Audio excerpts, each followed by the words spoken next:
செங்கல்பட்டு மாவட்டம் புதுப்பாக்கம் பகுதியில் உள்ள தனியார் நிறுவனத்தில் பயங்கர தீ விபத்து ஏற்பட்டுள்ளது. இதுகுறித்த கூடுதல் தகவல்களை எமது செய்தியாளர் நந்தகோபாலிடம் கேட்கலாம். நந்தகோபால், வணக்கம்.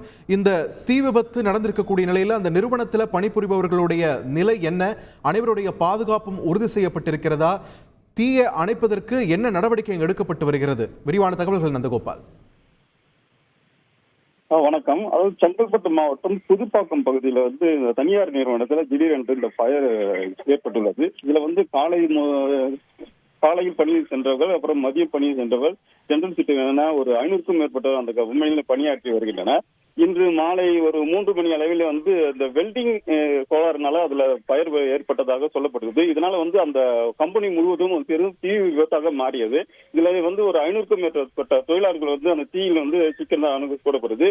தீயில் அதிவேகமாக கண்ணாடி ரூம் முழுவதும் புகை மண்டலமாக மாறியது. அந்த புகை மண்டலத்தில் தொழிலாளர்கள் சிக்கி தவித்த நிலையில் சிறுசேரி தீயணைப்பு துறையினருக்கு தகவல் கொடுத்தனர். சிறுபெரி தீயணைப்பு துறையினர் அந்த சம்பவ இடத்துக்கு நேரடியாக சென்று அந்த பகுதி மக்களை தீயிலிருந்து மீட்டு இருந்தனர். புகை மண்டலமாக இருந்த முதல் உதவியும் செய்யப்பட்டது. கேளம்பாக்கம் மருத்துவர்கள் மூலமாக முதலுதவியும் செய்யப்பட்டுள்ளது.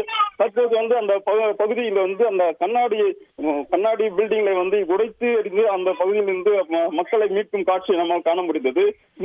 தீயணைப்பு துறையினர் விரைந்து செயல்பட்டு அந்த பகுதி முழுக்கும் உள்ள தீயினை கட்டுக்குள் கொண்டு வரும் முயற்சியில் ஈடுபட்டு வருகின்றனர். தொடர்ந்து சுமார் 2 மணி நேரமாக அந்த தீயினை அணைக்கும் முயற்சியில் ஈடுபட்டு வரும் சூழலில் அந்த கம்பெனி தனியார் கம்பெனி என்பதும் அதில் மாத்திரை தயாரிக்கும் நிறுவனம் என்பதும் சொல்லப்பட்டு வரும் நிலையில் இது குறித்து கேளம்பாக்கம் போலீசார் விசாரணையில் ஈடுபட்டு வருகின்றனர். நன்றி நந்தகோபால், உங்களோட விரிவான தகவல்களுக்கு.